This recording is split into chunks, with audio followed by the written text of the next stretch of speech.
Shabbat Shalom. Shabbat Shalom.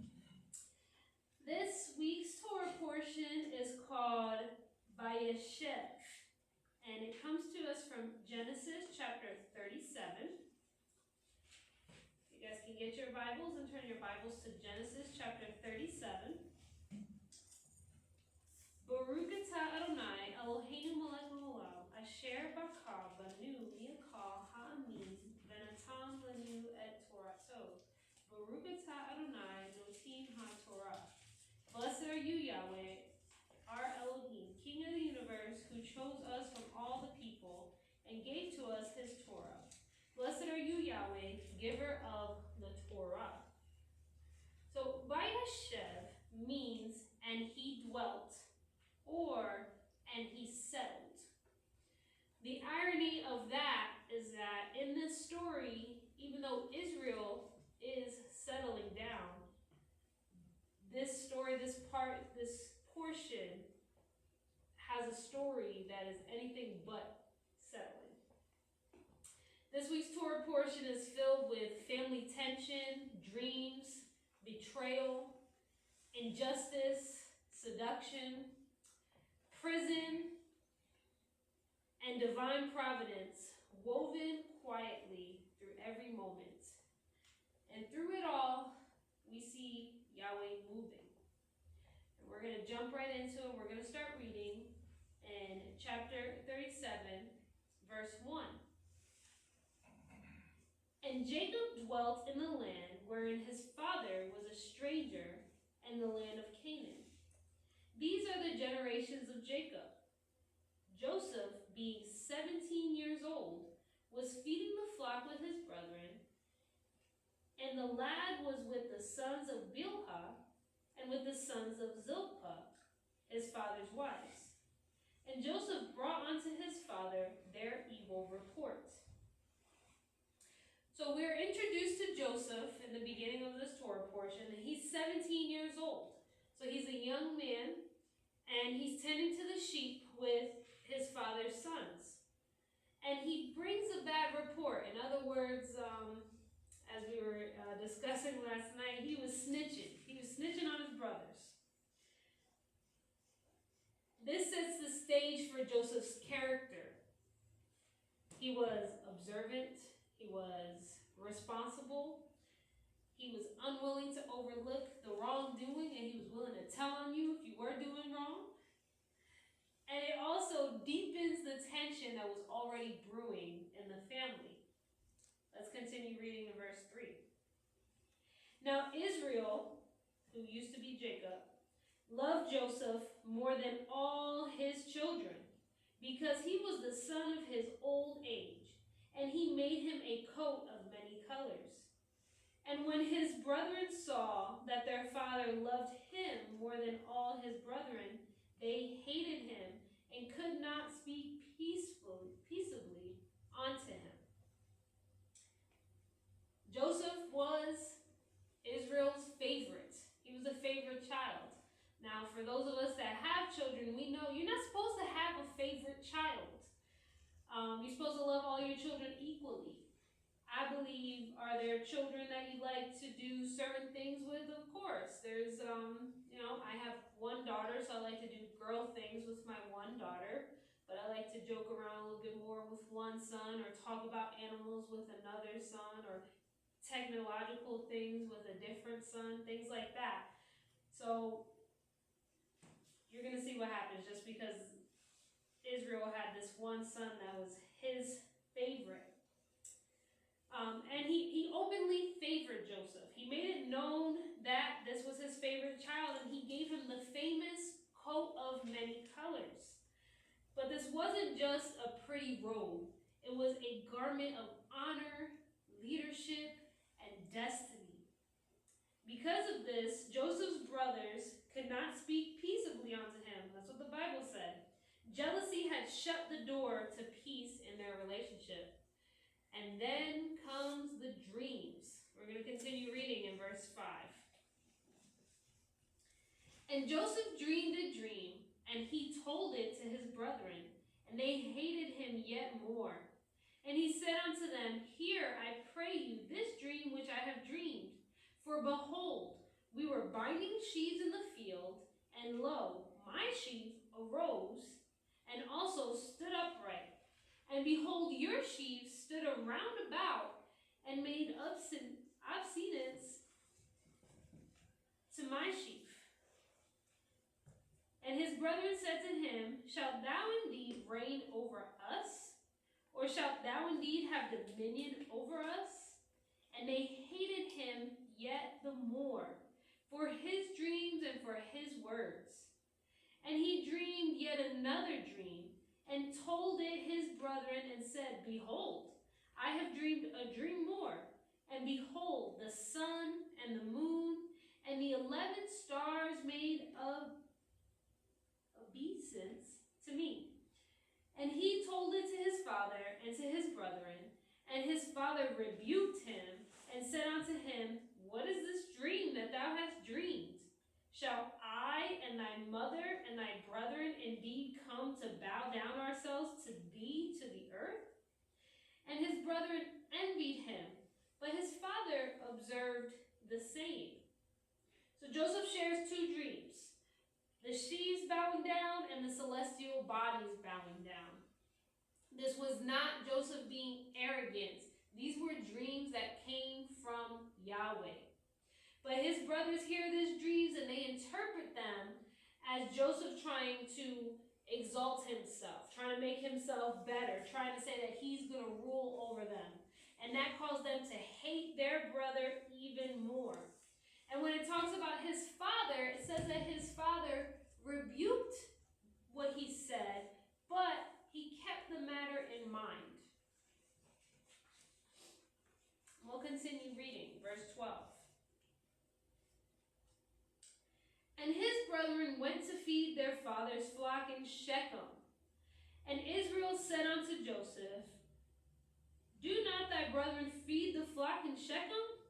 Come, and I will send thee unto them. And he said to him, Here am I. And he said, Go to him, go, I pray thee. See whether it will be well with thy brethren, and well with the flocks, and bring me word again. So he sent him out of the vale of Hebron, and he came to Shechem. And a certain man found him, and behold, he was wandering in the field. And the man asked him, saying, What seekest thou? And he said, I seek my brethren. Tell me, I pray thee, where they feed their flocks. And the man said, They are departed hence, for I heard them say, Let's go to Dothan. And Joseph went after his brethren and found them in Dothan. So the brothers were supposed to be in Shechem feeding the flocks. But when the brothers got there, they said, You know what? We don't want to do this right now. Let's go to Dothan. They were being disobedient. And Israel sent Joseph to check on him, and he says, Send me a report once more. I feel like, to me, he's saying, Hey, go snitch on your brothers again. Tell me what they're really doing. But Israel sends Joseph to check on his brothers, and Joseph obeys without hesitation. This obedience is the very step that will lead him into a path of pain, but also unto purpose. Let's continue reading, verse 18. And when they saw him afar off, even before he came near unto them, they conspired against him to slay him. And they said one to another, Behold, this dreamer cometh. Come now, therefore, and let us slay him, and cast him into some pit.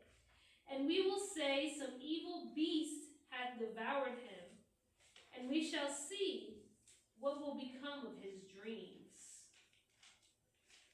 All right, the brothers see Joseph coming, and they immediately plot to kill him. They're ready to kill their brother. Their jealousy has now matured into murderous intent. Their words dripped with contempt. Here comes this dreamer. Often, the enemy uses people closest to us to attack the calling Yahweh has placed on our lives. Let's continue reading verse 21. And Reuben heard it, and he delivered him out of their hands, and said, Let us not kill him. And Reuben said unto them, Shed no blood, but cast him into this pit, that is in the wilderness, and lay no hand upon him, that he might rid him out of their hands, to deliver him to his father again. Reuben is one of his brothers, and Reuben intervenes and suggests, instead of killing him because he is our brother, let's throw him in a pit instead.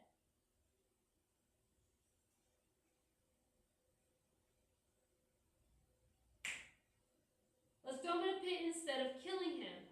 But Reuben tells them this with the intent to come back later on and get his brother and bring his brother back to his father's house. So Reuben stepped in and he essentially saved his brother's life. And we'll continue reading verse 23. And it came to pass, when Joseph was come unto his brother, that they stripped Joseph out of his coat of many colors that was on him. And they took him and cast him into a pit, and the pit was empty, there was no water in it. And they sat down to eat bread, and they lifted up their eyes and looked, and behold, a company of Ishmaelites came from Gildad, with their camels, bearing spicery and balm and myrrh, going to carry it down to Egypt. And Judah said unto his brethren, What profit is it if we slay our brother and conceal his blood? Come, and let us sell him to the Ishmaelites, and let not our hand be upon him, for he is our brother and our flesh. And his brethren were content. Then there passed by Midianites, merchantmen, and they drew and lifted up Joseph out of the pit, and sold Joseph to the Ishmaelites for 20 pieces of silver. And they brought Joseph into Egypt. And Reuben returned unto the pit, and behold, Joseph was not in the pit. And he rent his clothes. And he returned unto his brethren and said, The child is not. And I, where shall I go?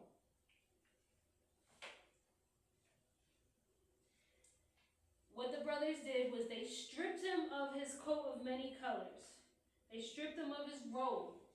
He ends up getting sold for 20 pieces of silver to the Ishmaelites. The robe represented identity and calling, and it was torn from him. This is a prophetic foreshadowing of Yeshua. Just as Joseph was betrayed for some silver, Yeshua was also betrayed for some silver. And just as Joseph was stripped of his garments, Yeshua was also stripped from his garments. And we'll look into a few other comparisons as we read along. We're going to continue reading verse 31. And they took Joseph's coat and killed a kid of the goats and dipped the coat in the blood. And they sent the coat of many colors, and they brought it to their father and said, This have we found. Know now whether it be thy son's coat or not. And he knew it, and said, It is my son's coat. An evil beast hath devoured him. Joseph is without doubt rent in pieces. And Jacob rent his clothes, and put sackcloth upon his loins, and mourned for his son many days. And all his sons and all his daughters rose up to comfort him, but he refused to be comforted. And he said, For I will go down into the grave unto my son mourning. Thus his father wept for him. And the Midianites sold him unto Egypt, unto Potiphar, officer of Pharaoh's, and captain of the guard. The brothers deceived Israel with the goat and the blood. They took the coat of many colors that Israel gave to Joseph. They killed the goat, and they blood to make it look like he had been attacked by a beast. Remember, back then wasn't like it is today. They had bears walking around. They had lions walking around. It's not like they could go inside of a building or get a gun and shoot whatever was attacking them. So that would have been very believable. Israel's grief was overwhelming, and he refused comfort. His entire world collapsed in one moment. The man who once deceived his own father with a goat and garment now reaps the same deception. And we're going to turn our Bibles real quick to a verse in Galatians, all the way back here. We're going to go to Galatians chapter 6, and we're going to read verse 7.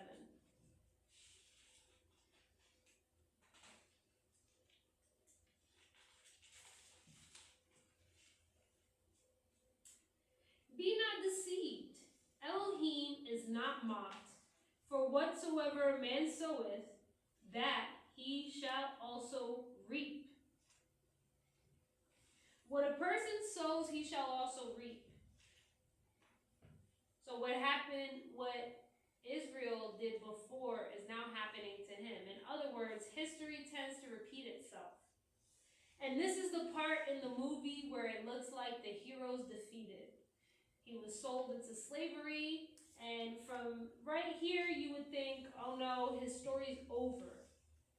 But Yahweh is already working behind the scenes. So in chapter 38 of Genesis, like they would say in the movie, we're going to pan left real quick.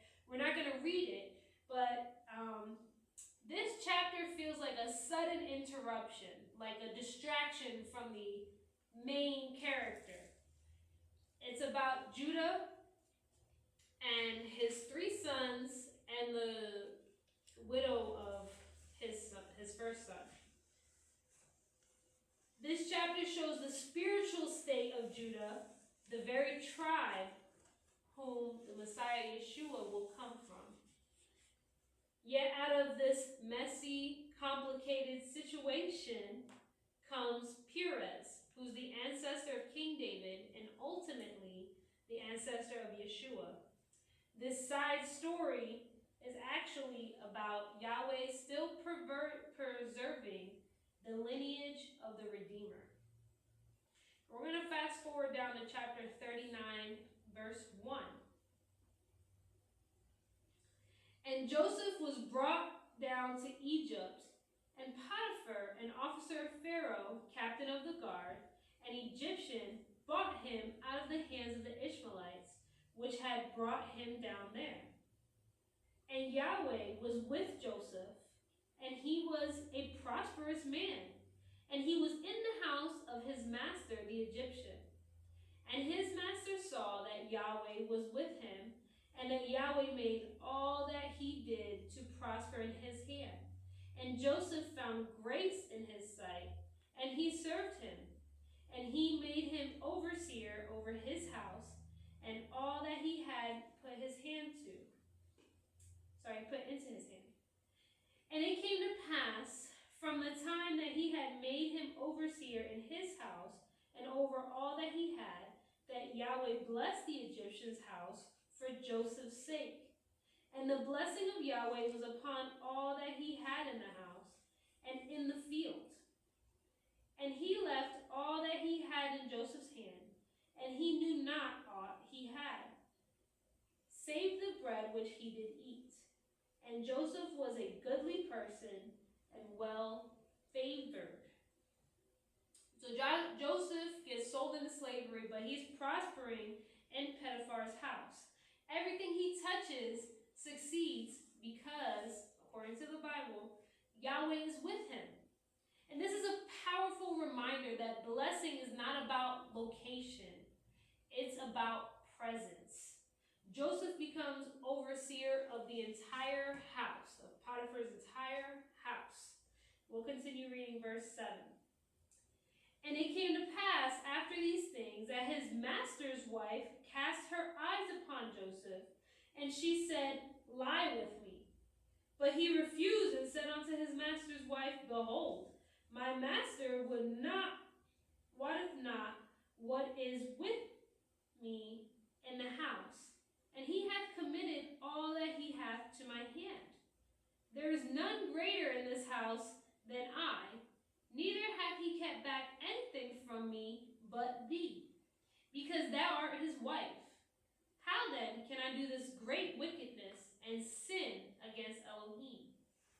And it came to pass, as she spoke to Joseph day by day, that he hearkened not unto her to lie by her, or to be with her. And it came to pass about this time, that Joseph went into the house to do his business, and there was none of the men in the house there within. And she caught him by his garment, saying, Lie with me. And he left his garment in his hand, and fled out, and got him out. And it came to pass, when she saw that he had left his garment in her hand, and was fled forth, that she called unto the men of her house, and spoke unto them, saying, See, he hath brought in a Hebrew unto us to mock us. He came in unto me to lie with me, and I cried with a loud voice. And it came to pass, when he heard that I lifted up my voice and cried, that he left his garment with me and fled, and got him out. And she laid up his garment by her until his sovereign came home. And she spoke unto him according to these words, saying, The Hebrew servant which thou hast brought into us came in unto me to mock me. And it came to pass, as I lifted up my voice and cried, that he left his garment with me and fled out. And it came to pass, when his master heard the words of his wife, which she spoke unto him, saying, After this manner did thy servant to me, that his wrath was kindled. And Joseph's master took him and put him into the prison, a place where the king's prisoners were bound, and he was there in the prison. All right. So what it's saying is that Potiphar's wife was looking at Joseph, and she was going, I like this guy.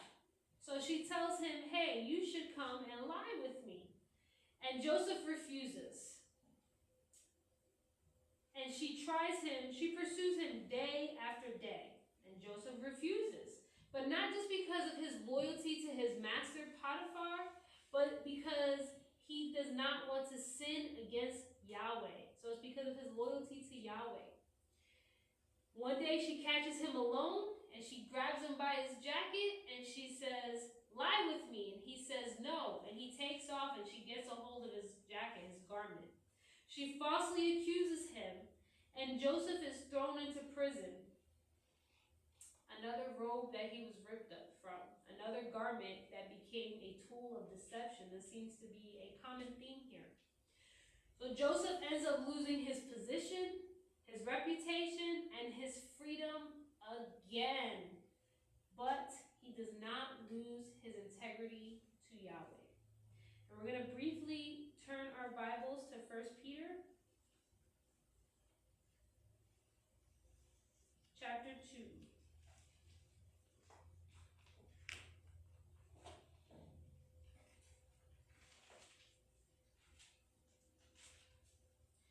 First Peter chapter 2, verse 19.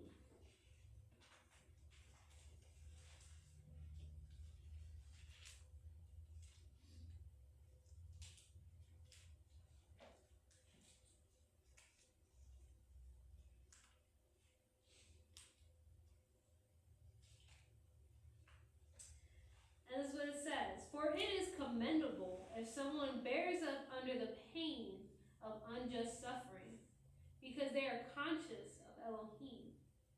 But how is it to your credit if you receive a beating for doing wrong and endure it? But if you suffer for doing good and you endure it, this is commendable before Elohim. Suffering unjustly while doing right is grace in the eyes of Yahweh. Joseph is living his truth. This truth. We'll continue reading in chapter 39, verse 21. But Yahweh was with Joseph and showed him mercy and gave him favor in the sight of the keeper of the prison. And the keeper of the prison committed to Joseph's hand all the prisoners that were in the prison, and whatsoever they did there, he was the doer of it. The keeper of the prison looked not to anything that was under his hand, because Yahweh was with him, and that which he did, Yahweh made it to prosper. Once again, Yahweh sticks with Joseph and shows him favor, even in prison. Even though he's in prison, it says the keeper of the inmates, the prisoners, which would kind of be like the warden, what we would call it today, finds favor in Joseph and puts Joseph in charge of all the other prisoners. So even though he's a prisoner himself, he's the prisoner that's in charge of all the other prisoners. Even in prison, Yahweh's still with Joseph. We'll continue reading chapter 40.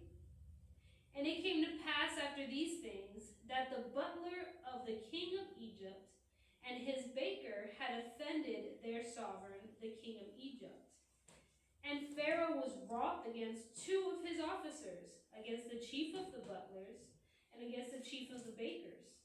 And he put them in ward in the house of the captain of the guard into the prison, the place where Joseph was bound.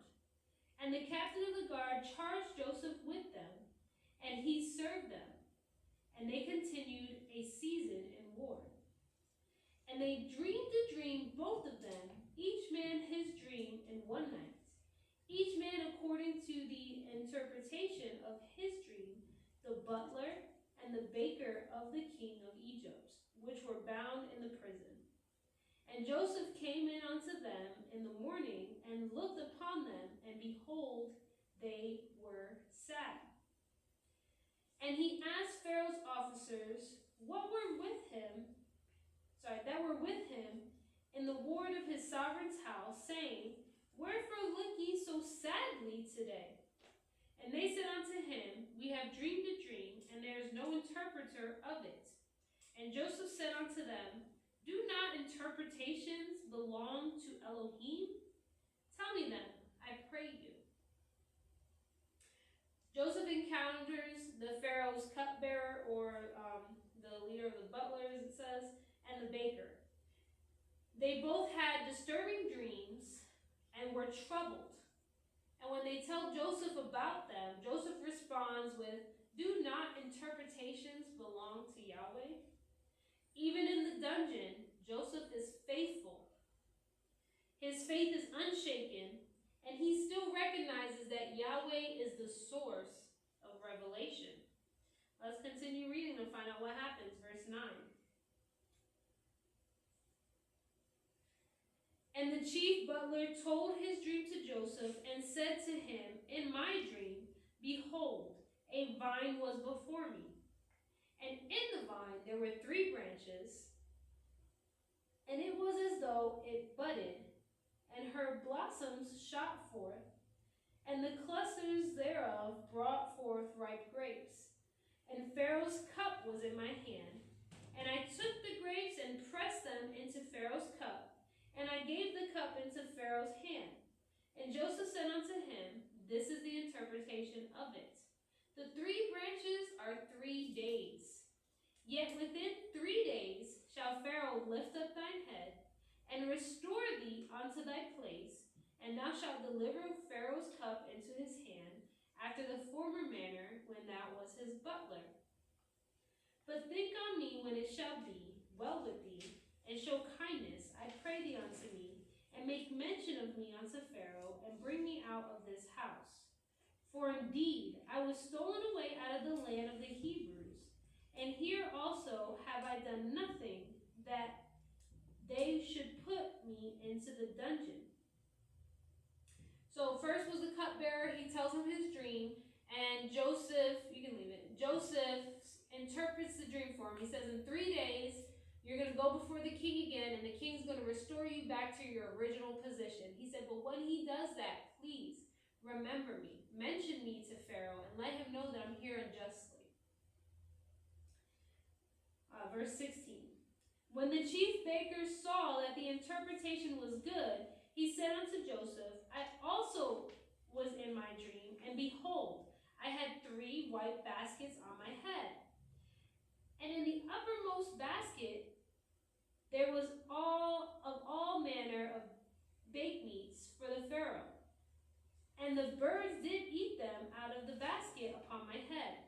And Joseph answered and said, This is the interpretation thereof. The 3 baskets are 3 days. Yet within 3 days shall Pharaoh lift up thy head from off thee, and shall hang thee on a tree, and the birds shall eat thy flesh from off thee. So the baker's dream, when Joseph interprets it, he says, in 3 days, you're going to go in front of the Pharaoh, but Pharaoh's going to hang you. You're going to die, and the birds are going to eat your flesh. And it came to pass the 3rd day, which was Pharaoh's birthday, that he made a feast unto all his servants. And he lifted up the head of the chief butler and of the chief baker among his servants. And he restored the chief butler unto his butlership again, and he gave the cup into Pharaoh's hand. But he hanged the chief baker, as Joseph had interpreted it to them. Yet did not the chief butler remember Joseph, but forgot him. Joseph interprets both dreams accurately. The cupbearer will be restored, the baker will be executed. And Joseph asked the cupbearer to remember him, but the cupbearer did not remember Joseph, but forgot him. Joseph is in prison for 2 more years after this. It's not because Yahweh forgot him. It's not because his calling was lost. It's because the timing just wasn't right yet. We're going to turn our Bibles to Psalms chapter 105.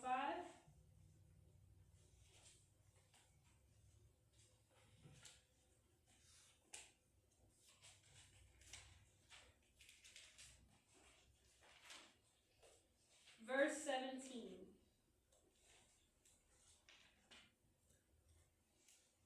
Psalms chapter 105, verse 17. He sent a man before them, even Joseph, who was sold for a servant, whose feet they hurt with fetters. He was laid in iron, until the time that his word came. The word of Yahweh tried him. This is talking about Joseph, and it's saying that Joseph was sold for a slave, and it says he was laid in iron. In other words, he was put in the dungeon, in prison. And he was there until Yahweh said it was time for him to come out. It says Joseph's word was tested until the appointed time. So what Yahweh's doing right now is preparing the stage. Pharaoh's dreams are coming, and Joseph must be in the exact place at the exact moment Yahweh intends. This Torah portion teaches us that Yahweh's hand is present, even when his face feels hidden. Joseph goes from the father's favorite to the pit, into slavery, into a foreign land, into false accusations, into prison, and finally into waiting. Yet every descent that he took is secretly a step towards the destiny that Yahweh designed. And how does this apply to us today? You can go to the next screen. Calling attracts opposition. Just as Joseph's dreams stirred jealousy, your spiritual gifts can provoke pressure. Yahweh works even in our lowest moments. The pits, the prison, the betrayal, they all became doorways to purpose. Integrity is non-negotiable. Joseph refused to compromise in Potiphar's house, even when it would have been easy, and even though it cost him everything, he remained faithful to Yahweh. The Delay is not denial. Joseph waited years for things to change, but when Yahweh moves, everything shifts in a moment. One more. Redemption runs through broken stories. Even Judah's failures are woven into the lineage of the Messiah. As we get ready to close Vayeshev, we're left with a story that's unsettling, a story that's not resolved, right? Joseph is in prison and he's forgotten about. Joseph's still in prison. The dreams that he dreamt in the beginning were still not fulfilled. And the promises seemed like they weren't going to happen.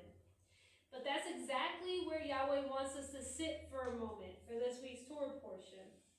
Because this Torah portion teaches us that being chosen does not mean being spared from suffering. It often means that we have to be trusted with the suffering. Joseph was not in the pit because Yahweh forgot him. He was not sold because the promises failed. He was not imprisoned because righteousness was pointless. He was being positioned for something greater. Every descent in Joseph's life was actually a step closer to the throne that Yahweh had already shown him in the dream at the beginning of the Torah portion. The pit led to the palace.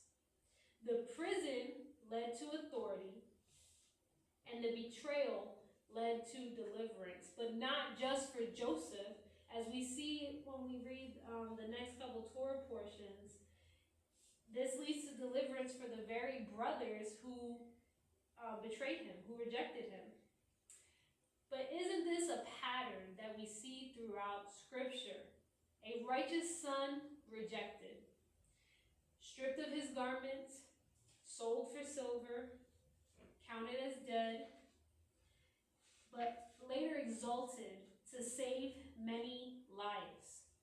Joseph's life points us forward to Yeshua, who was also rejected, also falsely accused, also humiliated, but yet through his suffering brought salvation to the world. But this Torah portion also turns a mirror on us. We need to look at ourselves, and we need to ask ourselves, what do we do when Yahweh's promises seem delayed? Do we give up? Do we try to make it happen in our own way? Or do we stand firm on our faith and wait for Yahweh's timing? Who are we when obedience costs us comfort? There's a lot of things that I'm sure that I want to do sometimes that I can't because I have to remain obedient. For example, going out on Friday nights or hanging out on Saturday mornings or eating certain meals. There's things that we have to sacrifice. There's certain comforts that we have to sacrifice to be obedient. And who are we when we come to that moment and we have to make those sacrifices? Will we cling to the righteousness when no one is watching, just like Joseph in Potiphar's house? Do we have the integrity to do the right thing even when we think nobody's looking? And will we trust in Yahweh's timing when we are forgotten in the prison? We have times in our life when we feel stuck. And maybe we might not be in physical prison, stuck behind a cell door. But there's times in our lives when we feel like, man, why can't I get this spot? Why can't I do this thing? Why can't I move forward? We need to remember to trust in Yahweh's timing because nothing will happen unless Yahweh says it's time for it to happen. Joseph teaches us that faithfulness in hidden places matters just so much as faithfulness in public. And this is so deep. Does it look good sometimes to go on your Facebook and preach, or record videos of you preaching and post it on the internet? Sure, that's amazing. Good, spread the word. But none of that means absolutely absolutely nothing if behind closed doors you're still living a life of disobedience, or being deceitful to people, or just all around not a good person when you're not in front of other people. You need to have the same faith and the same obedience behind closed door that you do in public. Yahweh's not only concerned with where you end up, he is deeply concerned with who you become along the way. Sometimes we all have to go through trials, because those trials and tribulations make us the person that we are today. The things that I've been through, the things that I had to endure, I'm thankful for those things, because without those things, I wouldn't be the person I am right now. So if you find yourself today in a pit, in a season of betrayal, in a place of waiting, or a stretch of silence, take heart. Vayeshev reminds us that Yahweh is still writing the story. Even when the chapter feels unfinished, the same God, the same Elohim who gave the dream is faithful to fulfill it. The same Elohim who allows the trial walks through it with you. The same Elohim who works through human evil will turn it for his good.